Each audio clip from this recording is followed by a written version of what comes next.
പിതാവിന്റെയും പുത്രന്റെയും പരിശുദ്ധാത്മാവിന്റെയും നാമത്തിൽ ആമേൻ.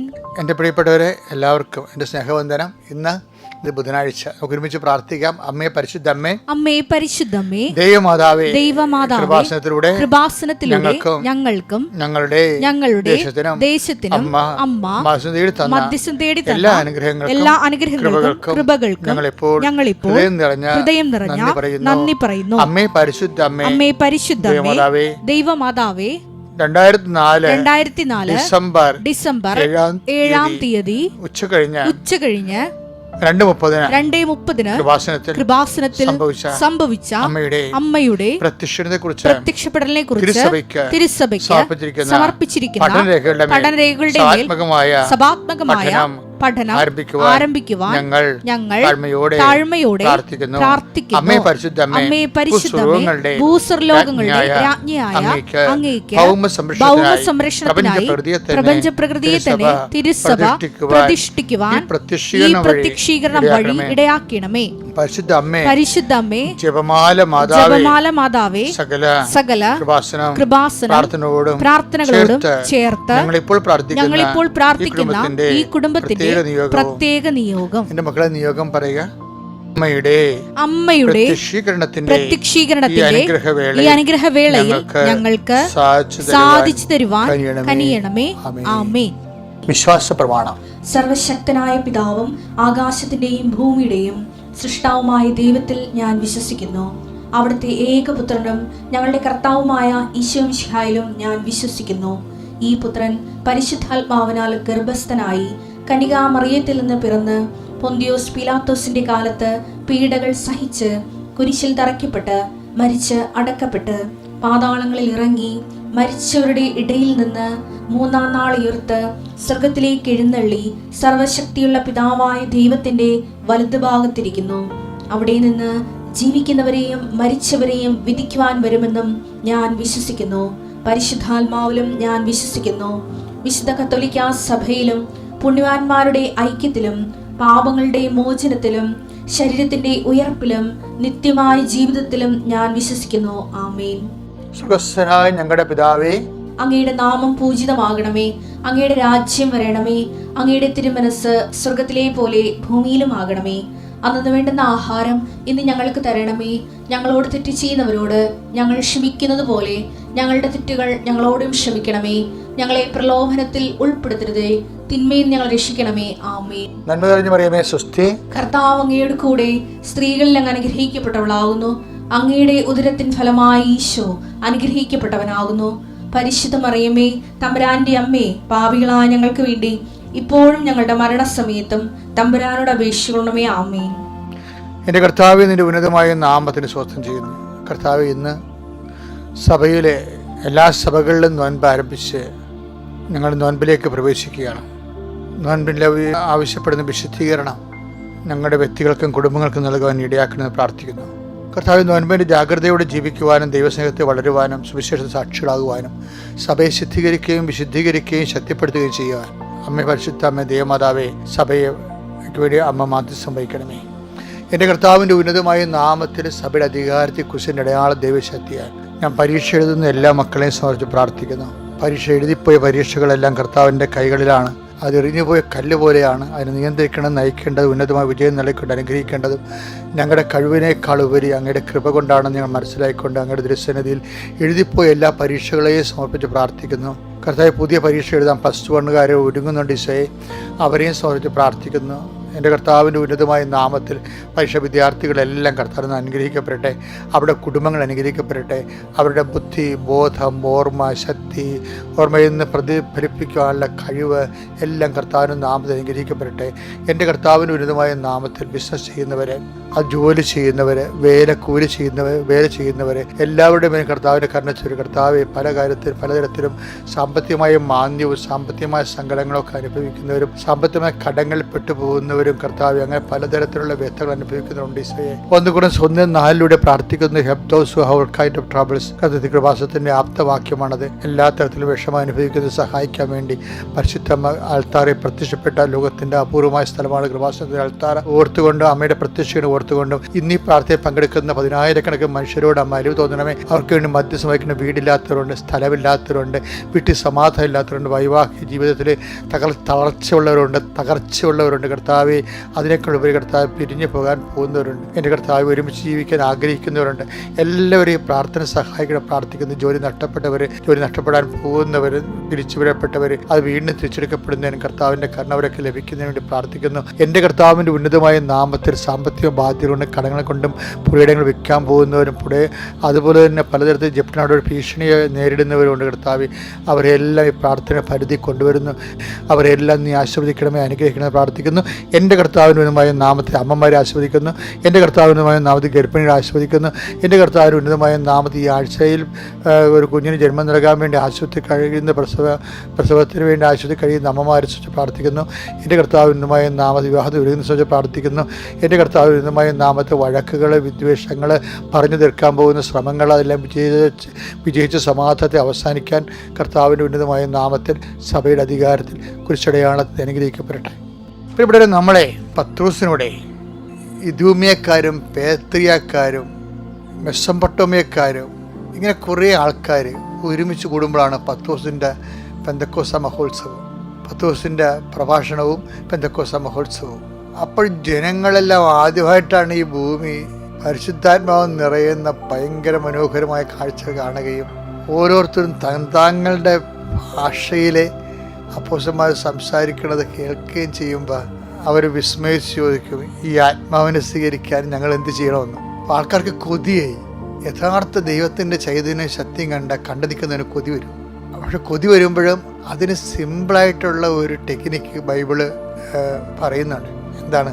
ഈ ആത്മാവിനെ പത്രോസിന് അന്നുവരെ അറിയത്തില്ലായിരുന്നു. പരിശുദ്ധാത്മാവിനെ ഞാൻ പോകുന്നത് നല്ലതാണ്, ഞാൻ പോയി നിങ്ങൾക്ക് എപ്പോഴും നിങ്ങളുടെ കൂടെ ആയിരിക്കാൻ അവിടുന്ന് പരിശുദ്ധാത്മ അയക്കുമെന്നൊക്കെ പറയുന്നുണ്ടെങ്കിലും ഈ ജനങ്ങൾക്ക് ഈ പരിശുദ്ധാത്മ കിട്ടാൻ എന്താണ് പോംവഴിയെന്നതിനെക്കുറിച്ചൊരു ഐഡിയ പത്രോസിനില്ലായിരുന്നു. അവരെല്ലാവരും ദൈവത്തെ പഠിപ്പിക്കപ്പെടുമെന്ന് പറഞ്ഞതിൻ്റെ പിന്നിലെ ഇതുപോലെയുള്ള ടൈം ടു ടൈം വിഷയങ്ങളൊക്കെ എങ്ങനെ കൈകാര്യം ചെയ്യുന്നത് ആത്മാവിൻ്റെ പ്രത്യേക ഉൾപ്രേരണ കൊണ്ടാണത് ആയതുകൊണ്ട് ജനങ്ങൾ അപ്പോസ്തലനോട് ചോദിച്ചു, what we should do to receive this holy spirit. പത്രോസ് അപ്പോൾ പറയണത് ഈശോ പണ്ട് പഠിപ്പിക്കാത്ത കാര്യമാണ്, അദ്ദേഹത്തിന് പരിശുദ്ധാത്മാവ് പഠിപ്പിച്ച കാര്യമാണ്. എന്താണ്? റിപ്പന്റ്, നിങ്ങൾ പശ്ചാത്തപിച്ച ഞങ്ങളെപ്പോലെ ആത്മാവ് നിങ്ങൾക്കും കിട്ടും. പശ്ചാത്താപം നോൻപ് കാലത്ത് ഏറ്റവും വലിയൊരു സംഭവമാണ് ശരിക്കും. അപ്പോസ്തല പ്രവർത്തനങ്ങൾ 2:38 പത്രോസ് പറഞ്ഞു, നിങ്ങൾ പശ്ചാത്തപിക്കുവിൻ, പാപമോചനത്തിനായി എല്ലാവരും യേശുക്രിസ്തുവിന്റെ നാമത്തിൽ സ്നാനം സ്വീകരിക്കുവിൻ, പരിശുദ്ധാത്മാവിന്റെ ദാനം നിങ്ങൾക്ക് ലഭിക്കും. ശാന്തത നമ്മൾ കൈവരിക്കുകയും പ്രാർത്ഥനയ്ക്ക് പറ്റുന്ന ഒരു സാഹചര്യം ഉണ്ടാക്കുകയാണ്. പ്രാർത്ഥനയ്ക്ക് പറ്റുന്നൊരു സാഹചര്യമാണ്. നിങ്ങൾക്കറിയാമല്ലോ, ഭാര്യ ഭർത്താമാരുടെ ലൈംഗിക ബന്ധങ്ങൾ പോലും അബ്സ്റ്റിനേഷന് വിധേയമാക്കണമെന്ന് പൗലോസ് പറയുന്നുണ്ട്. അതായത് പരസ്പരം ഒരു ധാരണയിൽ കുറച്ച് നാളത്തേക്ക് പ്രാർത്ഥിക്കാം എന്ന് തോന്നിയാൽ പരസ്പരമുള്ള അവകാശങ്ങൾ പരസ്പരം വേണ്ടെന്ന് വെക്കാവുന്നതാണെന്ന് പറയുന്നില്ലേ. അപ്പോൾ അതാണ് നോൻപെന്ന് പറയുന്നത്. Take the word of God. 1 കൊരിന്തോസ് 7:5 പ്രാർത്ഥനാ ജീവിതത്തിനായി. ഇതാണ് പ്രാർത്ഥനാ നോൻപ് കാലത്തുള്ള ചിന്തയാണ് കേട്ടോ. പ്രാർത്ഥനാ ജീവിതത്തിനായി ഇരുവരും തീരുമാനിക്കുന്ന രണ്ടുപേരും ഒരാളെ ഏകപക്ഷമായിട്ട് തീരുമാനിക്കരുത്. അതാണ് പ്രശ്നം കുടുംബങ്ങളിലെ. കുറെ കാലത്തേക്കല്ലാതെ. ബൈബിൾ എന്ത് രസമാണല്ലേ, ഇരുവരും തീരുമാനിക്കണമെന്നാണ്. അല്ലാതെ കാര്യം ഭർത്താവിന്റെ ശരീരത്തിന് ഭാര്യയ്ക്കാണ് അവകാശം എന്ന് പറയുന്നുണ്ട്. 1 കൊരിന്തോസ് 7:4 ഭാര്യയുടെ ശരീരത്തിന്മേൽ അവൾക്കല്ല അധികാരം ഭർത്താവിനാണ്. അതുപോലെ തന്നെ ഭർത്താവിന്റെ ശരീരത്തിന്റെ മേൽ അവനല്ല ഭാര്യയ്ക്കാണ് അധികാരം. കാര്യം അതുകൊണ്ട് തന്നെയാണ് അവിശ്വസ്തത കാണിക്കുന്ന പുരുഷനും സ്ത്രീയും പരസ്പരം. അതുകൊണ്ട് ആരാണ് ഭർത്താവാണ് അവിശ്വസ്തത കാണിക്കണമെങ്കിൽ ഭാര്യയ്ക്ക് ശാഠ്യം പിടിക്കാനും ശാസിക്കാനും അതിന് അതുപോലെ തന്നെ നടപടികൾ സ്വീകരിക്കാനും അവൾ ബാധ്യതയാണ്. എന്താ കാര്യം? അവളുടെ ആ വിവാഹം എന്ന കുദാശ വഴി ഭർത്താവിൻ്റെ ശരീരത്തിന് മേൽ അവകാശം അവൾക്കാണ്. വേറെ വഴിയെ പോണവളൊക്കെ കയറി അവകാശം സ്ഥാപിക്കുമ്പോൾ സ്വാഭാവികമായിട്ടും നമുക്ക് ദൈവതിരുസന്നിധിയിൽ ആ മനുഷ്യനെ പിന്തിരിപ്പിച്ച് കൊണ്ടുവരാനുള്ള കടപ്പാട് നമുക്ക് ബാധ്യതയുണ്ട്. നേരെ തിരിച്ചു അങ്ങനെ സംഭവിക്കാം. പ്രാർത്ഥനാ ജീവിതത്തിനായി ഇങ്ങനെ അപ്പൊ രണ്ടുപേർക്കും പരസ്പരം അവകാശമുണ്ട്. പക്ഷേ പ്രാർത്ഥനാ ജീവിതത്തിനായി ഇരുവരും തീരുമാനിക്കുന്ന രണ്ടുപേരും ഒരുമിച്ച് തീരുമാനിക്കുന്ന ദൈവമായിട്ട് ഏകാഗ്രതയില്, പ്രാർത്ഥനയിലും ചിന്തയിലും ധ്യാനത്തിലും വൈകാരികമായിട്ട് ഡിസ്റ്റർബൻസ് ഉണ്ടാകാത്ത രീതിയിലുള്ള ഒരു സാഹചര്യം കാലത്തേക്കല്ലാതെ കുറെ കാലത്തെ നോൻപ് കാലം കുറെ കാലത്തേക്കല്ലാതെ പരസ്പരം നൽകേണ്ട അവകാശങ്ങൾ അത് കഴിഞ്ഞിട്ട് ചില സ്ത്രീകൾക്ക് ചില അസുഖങ്ങളുണ്ട്. ഭർത്താവിനെ പരിധിക്ക് നിർത്താൻ വേണ്ടി ശാരീരികമായ ബന്ധം നിഷേധിക്കും. അതുവഴി ഭയങ്കര പ്രശ്നങ്ങളല്ലേ ഓരോ കുടുംബങ്ങളിൽ നടക്കുന്നത്. നേരെ തിരിച്ച് സംഭവിക്കും. എനിക്ക് ഒത്തിരിയേറെ വിഷയങ്ങൾ അറിയാം ഈ വിഷയത്തിൽ. എന്ന് വെച്ച് കഴിഞ്ഞാൽ ഭർത്താവ് ഭാര്യയുടെ അവകാശങ്ങൾ സാധിച്ചു കൊടുക്കാത്തൊരു കുടുംബമുണ്ട്. ഇതെല്ലാം പാപത്തിൻ്റെ വിഷയത്തിലാണ് സഭ വിശുദ്ധ ഗ്രന്ഥം കാണുന്നത്. അതുകൊണ്ട് ദൈവത്തെ മറന്ന് നിങ്ങൾ ജീവിക്കാതിരിക്കാൻ പ്രത്യേകം ശ്രദ്ധിക്കണം. എന്നെ കേൾക്കുന്ന ഒത്തിരി ആൾക്കാർ അക്രൈസ്തവ സഹോദരങ്ങളുണ്ട്. അപ്പോൾ അവർ ചോദിക്കും, അച്ഛാ ഇത് നിങ്ങൾ ക്രിസ്ത്യാനികളുടെ നോൻപല്ലേ, ഞങ്ങൾക്കിത് എന്താ ബാധകം? അതായത് നിങ്ങൾക്കറിയാവോ ഞാൻ ആദ്യം തുടങ്ങിയത് എങ്ങനെയാണ്? തുടങ്ങിയത് മുമ്പിൽ ഈ ഏത് ജനങ്ങളാണ് ശരിക്കും പറഞ്ഞാൽ പത്രോസിനോട് ചോദിക്കണത്, ഞങ്ങൾക്ക് ഈ ആത്മാവിനെ പരിശുദ്ധം കിട്ടാൻ എന്താ മാർഗമെന്ന്? അക്രൈസ്തവരാണ് ചോദിക്കുന്നത്. ഇദ്യുമേക്കാർ, പെർത്തേക്കാർ, മെസ്സപ്പൊട്ടേമിയക്കാർ, ഗ്രീക്കുകാർ, അവരെ യഹൂദയല്ല. അതായത് ജനത്തിൻ്റെ കോമൺ ക്വസ്റ്റ്യനാണ്. അപ്പം അതുകൊണ്ട് തന്നെ എല്ലാവരുടെയും ചോദ്യമാണ്. അപ്പം അതുകൊണ്ട് തന്നെയാണ് ജോയലിൻ്റെ ദീർഘദർശനം എന്താണ്? ഈ ആത്മാവിനെ അന്നാളുകളിൽ ഞാൻ എല്ലാവർക്കും നൽകും. Take the word of God. Joel 2:28. അന്ന് ഇങ്ങനെ സംഭവിക്കും, എല്ലാവരുടെയും മേൽ എന്റെ ആത്മാവിനെ ഞാൻ വർഷിക്കും. അപ്പൊ എല്ലാവർക്കും, യഹൂദന്മാർക്ക് മാത്രമല്ല, ലോകത്തോടെ എല്ലാ മനുഷ്യരുടെയും മേൽ ആത്മാവിനെ, ആരെല്ലാം പശ്ചാത്തപിക്കുന്നുവോ, ആരെല്ലാം യേശു ക്രിസ്തുവിന്റെ നാമത്തിലെ, അതായത് എനിക്ക് പകരക്കാരനായിട്ട് എൻ്റെ പാപത്തിന് പരിഹാരം ക്രിസ്തു കുരിശ് ചെയ്തെന്ന് ആര് വിശ്വസിച്ചാലും അവന് അതിൻ്റെ പേരിൽ അവൻ പശ്ചാത്തപിക്കുകയാണെന്നുണ്ടെങ്കിൽ, പാപത്തെ വെറുത്ത് ജീവിക്കാൻ തയ്യാറാണെന്നുണ്ടെങ്കിൽ അവൻ്റെ മേലെ ആത്മാവിനെ കിട്ടുമെന്നാണ് പറയുന്നത്. ഇതെല്ലാം വിശുദ്ധ ഗ്രന്ഥത്തിൽ കൃത്യമായിട്ട് ദൈവം നമുക്ക് നൽകിയിട്ടുള്ള അരുളപ്പാടുകളാണ്. അപ്പം ദൈവത്തിൻ്റെ വചനത്തോട് പരമാവധി ഓരോ വിഷയം, ഇപ്പം ഞാനൊരു വിഷയം പറഞ്ഞില്ലേ, അതുപോലെ ഓരോ വിഷയങ്ങൾക്കും ദൈവത്തിൻ്റെ വചനത്തോട് ചേർത്ത് വെച്ച് ജീവിതത്തെ വിശുദ്ധീകരിച്ച് ശക്തീകരിക്കാൻ സഹായിക്കട്ടെ. എൻ്റെ പേര് ഷീല ബാബു. ഇതെൻ്റെ ഭർത്താവ് ബാബു. ഞാൻ ആദ്യമായി ഉടമ്പടിക്കാൻ വന്നത് 2022 ഓഗസ്റ്റ് 7-ാം തീയതിയാണ്. പരിശുദ്ധ അമ്മയിലുള്ള വിശ്വാസം ചെറുപ്പകാലം മുതൽക്ക് ഞങ്ങൾക്കുള്ളതാണ്. 2016 ഒരു വലിയ ഓപ്പറേഷനിൽ നിന്ന് മാതാവ് എന്നെ അത്ഭുതകരമായി രക്ഷപ്പെടുത്തിയ ഒരു സാക്ഷ്യം ഞങ്ങളുടെ ഇടപ്പള്ളിയിൽ ഞാൻ പറഞ്ഞിരുന്നു. അന്നു മുതൽ എൻ്റെ കുടുംബം പരിശുദ്ധ അമ്മയിലുള്ള നല്ല വിശ്വാസത്തിലായിരുന്നു. 2024 ജൂലൈ 15-ാം തീയതി പരിശുദ്ധ അമ്മയുടെ ഒരു സ്വപ്നത്തിൽ നിന്നാണ് ഞങ്ങളുടെ തകർച്ച ഞങ്ങൾ അറിയുന്നത്. ആ സ്വപ്നം ഇങ്ങനെയായിരുന്നു. ഞാനും എൻ്റെ ഭർത്താവും, ഒരു വിചിത്രമായ സ്വപ്നം തന്നെയാണത്. ഞാനും എൻ്റെ ഭർത്താവും സിമിത്തേരിയിൽ കിടക്കുന്നതാണ് ആദ്യം കാണുന്നത്. ആളിങ്ങനെ ആലോചിക്കുന്നത് കണ്ടപ്പോൾ ഞാൻ ചോദിച്ചു, എന്താണ് ആലോചിക്കുന്നതെന്ന് ചോദിച്ചപ്പോൾ എന്നോട് പറഞ്ഞു, ഇത്രയും ശാന്തതയും സ്വസ്ഥതയും സമാധാനമുള്ള സ്ഥലം ഏതാണ്? പെട്ടെന്ന് ഞാൻ ചാടി എഴുന്നേറ്റ് എനിക്ക് ഓർമ്മയുണ്ട്. ഇത്രയും പറഞ്ഞു, എൻ്റെ മാതാവ് എൻ്റെ കുടുംബത്തിൽ ആർക്കൊന്നും വരുത്തല്ലേ. ഇത് പറഞ്ഞു ഞാൻ അന്ന് പ്രാർത്ഥിച്ച് കിടന്നുറങ്ങി. 2022 16-ാം തീയതി പിറ്റേ ദിവസം ജൂലൈ 16-ാം തീയതി ഞാൻ എൻ്റെ മക്കളോട്, അമ്മ ഇങ്ങനെ ഒരു സ്വപ്നം കൊണ്ട് നമുക്ക് എന്തോ സംഭവിക്കാനിരിക്കുന്നുണ്ട്, അതൊരു മുന്നറിയിപ്പാണ് എന്ന് എനിക്ക് ഉറപ്പാണ്. എൻ്റെ മക്കളെ നിങ്ങൾ അമ്മ മാതാവിനോട് പ്രാർത്ഥിക്കണം. ഇങ്ങനെ പറഞ്ഞു. ഒരു മണിക്കൂറായി കാണും. എൻ്റെ വീട്ടിലേക്ക് ഒരാൾ കടന്നു വരികയാണ്. അതപ്പൻ്റെ ഒരു കൂട്ടുകാരനായിരുന്നു. അപ്പൻ ഇരിഞ്ഞാലക്കുടയിൽ പെയിൻറ്റിങ് വർക്കിലായിരുന്നു, അതും 3-ാമത്തെ നിലയിലും. എനിക്ക് എന്താ സംഭവിച്ചതെന്ന് എനിക്കറിയില്ല. ശംഖ് പൊട്ടി ഞാൻ പ്രാർത്ഥിച്ചുകൊണ്ടിരുന്നു.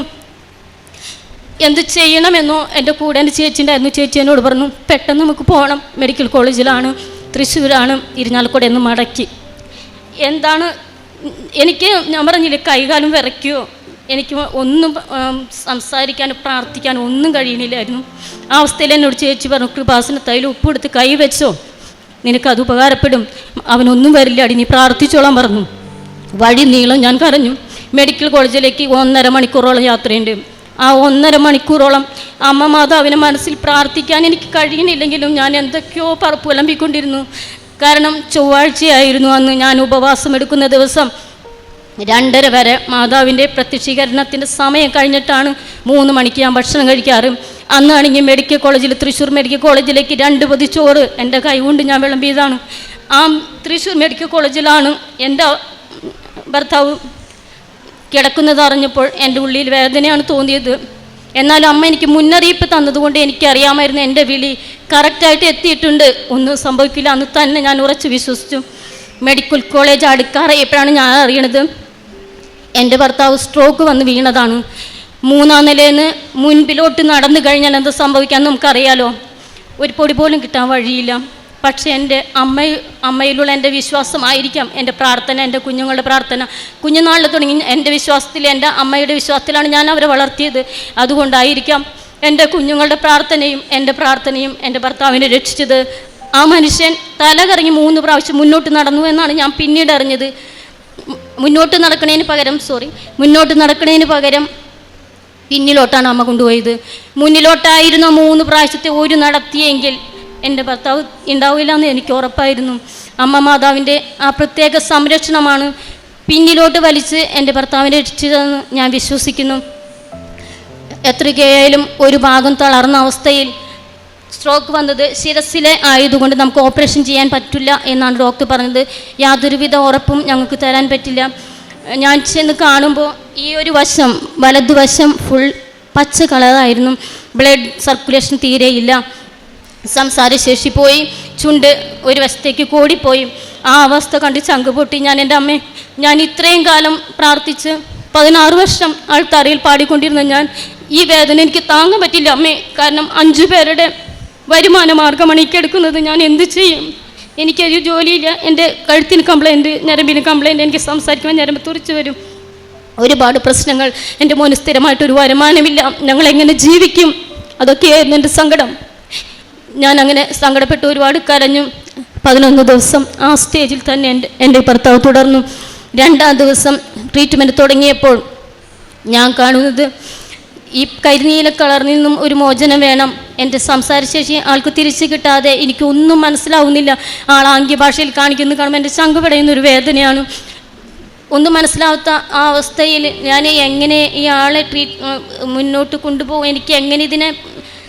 എനിക്കൊന്നും സംസാരിക്കാനും പ്രവർത്തിക്കാനും ഒരു നിശ്ചലാവസ്ഥയിലായിപ്പോയി. ആ മെഡിക്കൽ കോളേജിൽ കിടന്ന് ഞാൻ ചങ്കുപൊട്ടിക്കരഞ്ഞു മാതാവിനോട് പ്രാർത്ഥിച്ചു. അപ്പോൾ തന്നെ എനിക്ക് തോന്നിയ ഒരു കാര്യം, കൃപാസന അമ്മയുടെ തൈലം ഞാൻ എൻ്റെ കൈകളിലെടുത്ത് വിശ്വാസ പ്രമാണം ചൊല്ലി എല്ലാ ജോയിൻറ്റുകളിലും കുരിശ് വരച്ച് ഞാൻ പ്രാർത്ഥിച്ചു. എന്തെങ്കിലും അത്ഭുതം സംഭവിക്കുമെന്ന് ഞാൻ ഉറപ്പായി വിശ്വസിച്ചു. ഞാൻ നോക്കി നിൽക്കെ എൻ്റെ ഭർത്താവിൻ്റെ കൈയുടെ ഉള്ളം കൈയിൽ നിന്നും ബ്ലഡ് സർക്കുലേഷൻ കയറി വരുന്നത് ഞാൻ എൻ്റെ കണ്ണുകൊണ്ട് കണ്ടു. ഞാൻ എൻ്റെ അമ്മയുടെ അത്ഭുതം കണ്ടു. കൈക്ക് ചലനമില്ലെങ്കിലും എനിക്കത് തിരിച്ചു കിട്ടിയത് എനിക്ക് വലിയൊരു അത്ഭുതം തന്നെയായിരുന്നു. കാലിന് ഞാൻ നോക്കുമ്പോൾ കാലിൻ്റെ പാദത്തിൻ്റെ അടിയിൽ പതുക്കെ ഞാനൊന്ന് ചെറുണ്ടി നോക്കിയപ്പോൾ ആൾ വലിക്കുന്നത് ഞാൻ കണ്ടു. അപ്പം എനിക്ക് മനസ്സിലായി അമ്മയുടെ പ്രവർത്തനം തുടങ്ങിയെന്ന് തന്നെ ഞാൻ വിശ്വസിച്ചു. പിന്നെ ഞാൻ പ്രാർത്ഥിച്ചത്, എനിക്ക് എൻ്റെ ഭർത്താവിൻ്റെ സ്വരം തിരിച്ചു കിട്ടണം. സംസാരശേഷിയില്ലാതെ എനിക്ക് അങ്ങേര് കാണിക്കുന്നത് ഒന്നും എനിക്ക് മനസ്സിലാവുന്നില്ല. എനിക്ക് മനസ്സിലാവാത്തത് കാണുമ്പോൾ ആൾക്ക് ദേഷ്യമാണ്. ആ മുഖത്തെ ഭാവം അതെനിക്ക് മനസ്സിലാക്കാൻ കഴിയുന്നു. ഞാൻ ആകെ സങ്കടത്തിലായി. അമ്മേ, എനിക്ക് ഒന്നും ചെയ്തു തന്നില്ലെങ്കിലും ഈ സംസാരശേഷി ഒന്ന് തിരിച്ചു തരണം. എൻ്റെ ഭർത്താവിൻ്റെ ചുണ്ട് ഒന്ന് നേരെയാക്കി തരണേ അമ്മയെന്ന് ഞാൻ അപ്പം പ്രാർത്ഥിച്ചു. അതിൻ്റെ പിന്നാലെ എനിക്ക് തോന്നിയത്, സ്ട്രോക്ക് വന്നാൽ നമ്മൾ ഒരാളും ഉപ്പ് കൊടുക്കില്ല. എന്നാലും എൻ്റെ മനസ്സിൽ പറഞ്ഞു, ഇത്തിരി ഉപ്പ് നാവിലിറ്റിച്ച് കൊടുക്കണം, ഒന്നും കഴിക്കാൻ പാടില്ല എന്ന് പറഞ്ഞെങ്കിലും ഞാൻ അല്പം കഞ്ഞിവെള്ളത്തിൽ അമ്മ മാതാവിൻ്റെ ഉപ്പെടുത്ത് കലർത്തി ഞാൻ ആ നാവിലിറ്റിച്ച് വെച്ച് കൊടുത്തത് എനിക്ക് ഓർമ്മയുണ്ട്. അങ്ങനെ 2 ദിവസം കൂടി കടന്നുപോയി. 2-ാം ദിവസം വേറൊരു സംഭവം കൂടി ഉണ്ടായത്, എൻ്റെ ഭർത്താവിന് 2-ാം വട്ടം, അതായത് മരുന്ന് കയറിയിരിക്കില്ല തന്നെ 2-ാം വട്ടം സ്ട്രോക്ക് വന്നു. ഞാൻ പറഞ്ഞില്ലേ, പ്രാർത്ഥിക്കുന്നുണ്ടെങ്കിൽ പോലും എന്തോ എൻ്റെ മനസ്സാകെ അസ്വസ്ഥമായിക്കൊണ്ടിരുന്നു. മാതാവേ, ഇത്രയൊക്കെ ഞാൻ പ്രാർത്ഥിച്ചിട്ട് എൻ്റെ കുടുംബം നിന്നോടൊപ്പം നിന്നിട്ടും എന്താ എനിക്കിങ്ങനെ ഒരു വിധി? അങ്ങനെ ഞാൻ മാതാവിനോട് സങ്കടം പറയാനേ എനിക്ക് കഴിഞ്ഞുള്ളൂ. ഡോക്ടർമാർ പറഞ്ഞു ഇനി ഒരു രക്ഷയില്ല, പ്രാർത്ഥിക്കാൻ തന്നെ നിവൃത്തിയുള്ളൂ, നിങ്ങൾ എനിക്ക് ഒപ്പിട്ട് തരണം, ഇയാളെ കിട്ടുമോ എന്ന് എനിക്ക് പറയാൻ നിവൃത്തിയില്ല. കാരണം ഇത്ര പെട്ടെന്ന് മരുന്നിനോട് പ്രതികരിക്കുന്ന ഒരാൾ പെട്ടെന്ന് തന്നെ 2ാം സ്ട്രോക്കിലേക്ക് വരിക എന്ന് പറയുന്നത് ഒരു അധികം പേർക്കില്ലാത്തൊരു സംഭവം തന്നെയാണ്. നിങ്ങൾ പ്രാർത്ഥിക്കുക എന്ന് പറഞ്ഞ് ഞങ്ങളെ ഒപ്പൊക്കെ വെച്ച് ഞങ്ങൾ പുറത്ത് നിർത്തി. ഞങ്ങൾ അവിടെ നിന്ന് പ്രാർത്ഥിച്ചു. ഞാൻ എൻ്റെ യൂണിറ്റിലേക്കും, ഞാൻ സജീവമായി കുമ്പിടി പള്ളിയിലെ പ്രതിനിധി യോഗത്തിലൊക്കെ വർക്ക് ചെയ്യുന്ന ആളാണ്. ഞാൻ യൂണിറ്റിലേക്കൊക്കെ ഞാൻ വിളിച്ചു പറഞ്ഞു, എനിക്ക് നിങ്ങൾ ഒരു സഹായം ചെയ്യേണ്ട, എൻ്റെ സങ്കടം അവർക്കറിയാം. കാരണം ഞങ്ങളൊരു പാവപ്പെട്ട കുടുംബത്തിലെ അംഗങ്ങളാണ്. അതുകൊണ്ട് തന്നെ എൻ്റെ യൂണിറ്റുകാർ ഒന്നടങ്കം എനിക്ക് വേണ്ടി പ്രാർത്ഥിച്ചു. ഞാൻ പറഞ്ഞു എനിക്ക് ഒരു സഹായവും വേണ്ട, എൻ്റെ ഭർത്താവിനെ ഒന്ന് തിരിച്ചു കിട്ടാൻ നിങ്ങളൊന്ന് പ്രാർത്ഥിക്കണേ. എൻ്റെ പ്രാർത്ഥനയുടെ, എൻ്റെ യൂണിറ്റിൻ്റെ എല്ലാ സഹോദരങ്ങളുടെയും പ്രാർത്ഥനയുടെ ഫലമായിട്ടായിരിക്കാം 2 ദിവസത്തിനുള്ളിൽ എൻ്റെ ഭർത്താവിൻ്റെ സംസാരശേഷി പോലും തിരിച്ചു കിട്ടിയെന്നുള്ളതാണ്. ചുണ്ടും ഒരു നേരെയായി തുടങ്ങി.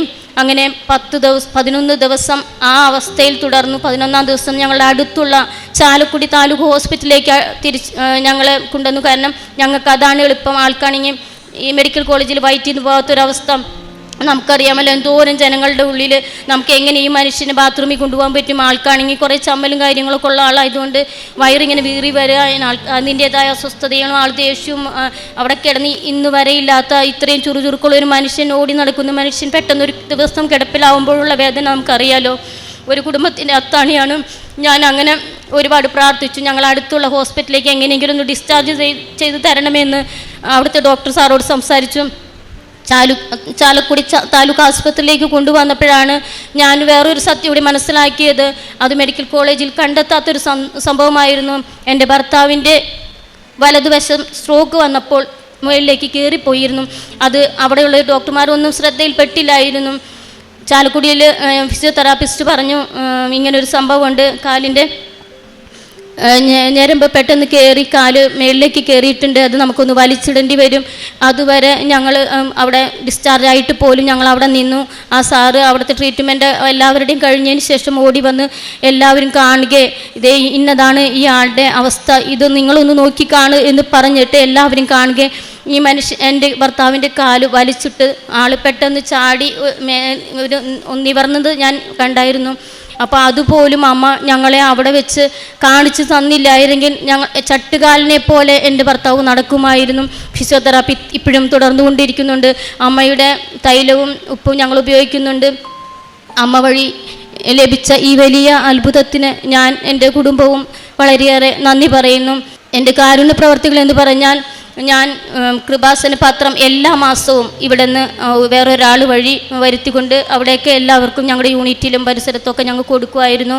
പിന്നെ എൻ്റെ ഇടവക പള്ളിയിൽ ക്യാൻസർ പേഷ്യൻ്റ്, കിഡ്നി പേഷ്യൻ്റ് എന്നിവർക്ക് രോഗത്തിനുള്ള ചെറിയ തുകകൾ പരസ്പരം ഇങ്ങനെ എല്ലാവരുടെയും മേടിച്ച് ഞങ്ങൾ ദയാനിധി എന്നാണ് അതിനെ പറയുന്നത്.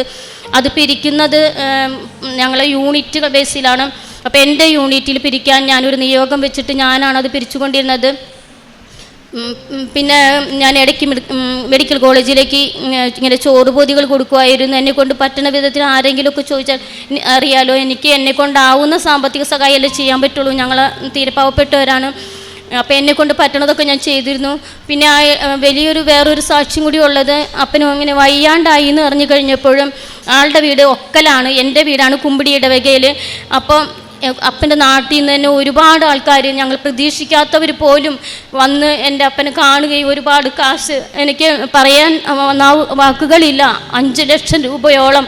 എൻ്റെ വീട് പഴയ അവസ്ഥ എന്ന് പറയുന്നത് ഒരു ബാത്റൂം പോലും നല്ലതില്ല, യൂറോപ്പും ക്ലോസറ്റ് ഇല്ല. ഡോക്ടർ വന്ന് പറഞ്ഞു പാലിയേറ്റീവ് കെയറിൽ നിന്നൊക്കെ വന്ന് ഞങ്ങളെ ആളെ ട്രീറ്റ്മെൻറ്റ് ചെയ്യാൻ വന്നപ്പോൾ ഇത്രയും മോശമായൊരു അവസ്ഥയിൽ ഈ രോഗി കിടക്കാൻ പാടില്ല, ചുമരൊന്നും തേച്ചിട്ടില്ല, പൊടിയൊക്കെ ശിരസിൽ കയറി കഴിഞ്ഞ് കഴിഞ്ഞാൽ ഇൻഫെക്ഷൻ വരും, ന്യൂമോണിയ ബാധിക്കും, നിങ്ങളത് എങ്ങനെയെങ്കിലും ഒരു റൂമെങ്കിലും തേച്ചെടുക്കണം എന്ന് പറഞ്ഞപ്പോൾ ഞങ്ങളുടെ അപ്പോഴത്തെ അവസ്ഥ അറിയാമല്ലോ. പള്ളിയിൽ അച്ഛൻ ഞങ്ങളുടെ വീടുകളിൽ വന്ന് ആളെ ഞങ്ങളുടെ ബാത്റൂം കണ്ടപ്പോൾ ആൾക്ക് ഭയങ്കര സങ്കടമായി. ആൾ ഇടവക പള്ളിയിൽ പറഞ്ഞ് പ്രതിനിധി യോഗത്തിൽ വെച്ച് ഞങ്ങൾക്ക് ആകെ തന്നത് 10,000 രൂപ ബാത്റൂം ശരിയാക്കാൻ. ഞങ്ങൾ അവിടെ നിന്ന് തുടങ്ങിയിട്ട് ഒരു 24 ദിവസം കൊണ്ട് 2 bedroom, hall, sit out, tile വരെ അമ്മ മാതാവ് എനിക്ക് വിരിച്ചു തന്നു. എൻ്റെ ബാത്റൂം മാത്രമല്ല, ഇത് കഴിഞ്ഞ് ഒരു ബെഡ്റൂം കിച്ചണും അത് വാർത്തിട്ടില്ലായിരുന്നു, ആസ്പെറ്റോസ് വെച്ചതായിരുന്നു. അപ്പം ഞങ്ങൾ വന്ന് കാണുന്നവരൊക്കെ പറഞ്ഞു, ഇത്രയുമൊക്കെ ടൈലിട്ടിട്ട് ഈ ചെളിയല്ലേ നിങ്ങൾ അകത്തേക്ക് കയറ്റുന്നത്, അതുകൊണ്ട് ഇതുകൂടി എങ്ങനെയെങ്കിലും ഒന്ന് ശരിയാക്കണേ.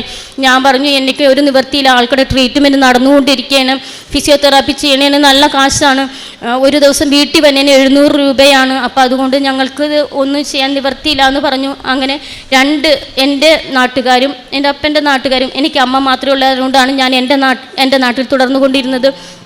2 നാട്ടുകാരും ഒരുമിച്ച് സഹകരിച്ച് 5 ലക്ഷം രൂപ ഞങ്ങൾക്ക് മനസ്സിൽ പോലും ചിന്തിക്കാൻ പോലും കഴിയാത്ത രീതിയിൽ അമ്മ എന്താ പറയുക മനോഹരമാക്കി തന്നു. ടൈലൊന്ന് സെലക്ട് ചെയ്യാൻ ഞങ്ങളൊന്നും പോയില്ലായിരുന്നു, കാരണം ഞാൻ ബാബുവിനെ കൊണ്ട് 2ാം വട്ടം ചെക്കപ്പിന് പോകുമ്പോഴാണ് ടൈൽ എടുക്കാനായിട്ട് എന്നെ വിളിച്ച് ഒന്ന് സെലക്ട് ചെയ്യാൻ വരുമോ ചേച്ചി എന്ന് പറഞ്ഞു. ഞാൻ പറഞ്ഞു, ഞാൻ എൻ്റെ വീട്ടിൽ നിന്ന് വരാൻ ആരുമില്ല, മോനാണെങ്കിൽ താൽക്കാലിക ജോലി എയർപോർട്ടിൽ കാർഗോയിലായിരുന്നു, അവൻ അതിന് പോയി, നിൻ്റെ ഇഷ്ടം പോലെ നീ സെലക്ട് ചെയ്തോ. 54 രൂപയുടെ ടൈല് 34 രൂപ ഓഫറിൽ എന്താ പറയുക, എനിക്ക് അമ്മ മാതാവിൻ്റെ അതേ ഗ്രേ കളറിൽ ഞങ്ങളുടെ കുടുംബത്തിൽ ഇട്ടത്. എല്ലാവരും വന്ന് കാണുന്നത് ആ തറയാണ്. അവർ പറഞ്ഞു, ഇത്രയും ഭംഗിയുള്ളൊരു ടൈല് ഒരു വീടുകളിലും കാണാനില്ല, ഏറ്റവും മോശമായി വെളിച്ചമില്ലാതിരുന്ന എൻ്റെ വീട്ടിൽ സൂര്യപ്രകാശം ഉള്ള പോലെ എല്ലാ റൂമുകളിലും ട്യൂബ് ലൈറ്റ്, പുറത്ത് നിന്ന് കാണുന്നവർ പോലും പറയുന്നു, ഇത്രയും മനോഹരമായി അമ്മ ഈ വീട് മനോഹരമാക്കി തന്നത് ഓർത്ത് ഞാൻ പറഞ്ഞില്ലേ, നന്ദി പറയാൻ വാക്കുകളില്ല. അമ്മ തന്ന വലിയ ഈ അനുഗ്രഹങ്ങൾക്ക് ഞാനും എൻ്റെ കുടുംബവും പ്രത്യേകം 1000 നന്ദി പറഞ്ഞ് ഞാൻ എൻ്റെ സാക്ഷ്യം എല്ലാവർക്കും സമർപ്പിക്കുന്നു.